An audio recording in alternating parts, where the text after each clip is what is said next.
Hello all and welcome back to Unsung Heroes. I'm your host, Leo Lion Ojischitness. Today's subject is Lion and past international president Harry A. Newman. Our international association has been able to grow into what it is today, not inevitably, but by the concentrated effort of thousands of leaders over the years.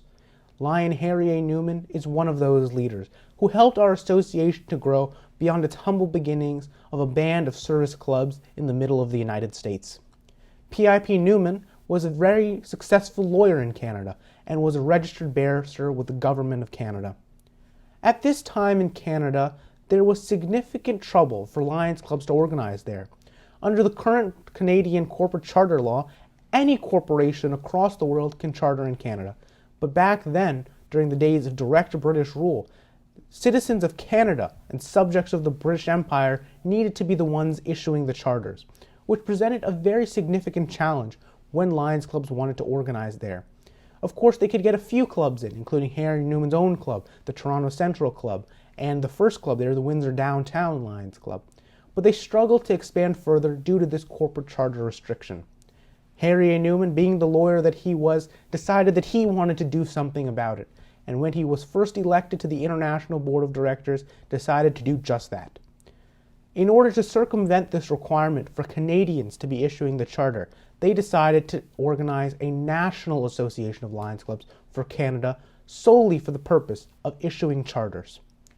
This organization would persist until the 1960s and was the first instance of having a constitutional area concept like we have today that ensures fair representation for Lions across the world on the International Association's board. This organization, called the International Association of Lions Clubs Canada, was chartered in Toronto and was overseen by all of the past district governors of Canada. Across time, this association, based in Canada, was very successful, not just issuing charters, not just as a tick mark, but helping Canadian Lions to organize, to grow, and to expand. At the beginning of the time when Canadian Lions took foot, there had been several clubs, but very small and very disjoint. But at the end of time, at the 1960s, when the National Association was dissolved in favor of creating Constitutional Area 2, which now encompasses all of Canada, there were many, many clubs across Canada from east to west, not just in Ontario as they had begun. Lion Newman's contributions are vast, not just to Lionism in Canada, but also to Lionism across the world.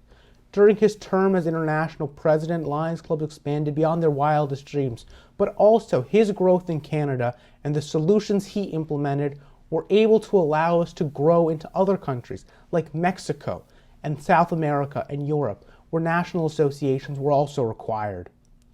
His help and cooperation in establishing Lions clubs in Canada is a true inspiration and is largely the reason why Canadian Lions are so strong today. I'd like to extend special thanks to PID Yves Lavelle and his team in Multiple District U, who compiled much of the research for today's episode during their centennial celebration.